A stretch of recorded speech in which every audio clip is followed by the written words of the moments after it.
Edhe pse protesta është pasqyrimi i një realiteti demokratik, mbart brenda saj edhe frym fashiste. Këtë deklaratë bëri kryeministri Edi Rama në podcastin e tij të përjavshëm Flasim, teksa thotë se kjo qasje bën protestën të rrezikshme. Është e patolerueshme që një grup njerëzish, që një forcë njerëzish, që një parti apo një konglomerat partish, apo që nuk e di quani si doni, të imponohet pjesës tjetër duke i thënë që o do mendosh kështu si unë, o unë do të të sakatoj, do të të bullizoj, do të të kërcënoj. Kjo është fashiste, është skandaloze. Dhe kjo duhet ndalur. Dhe kjo ndalet duke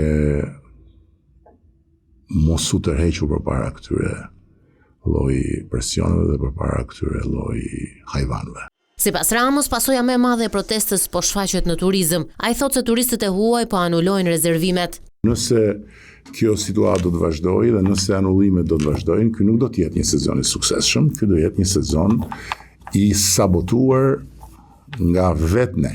Në Vlorë kanë qenë rreth 95% e atyre që zotërojnë hotele, restorante, bare, që janë bashkuar protestë sensibilizuese duke kërkuar mirë kuptim që sezoni të mos dëmtohet, sepse është një dëmtim i drejt për ekonominë familjare të shumë njerëzve të lidhur me turizmin dhe është një dëmtim i drejt për ekonominë lokale dhe për ekonominë kombëtare në tërësi.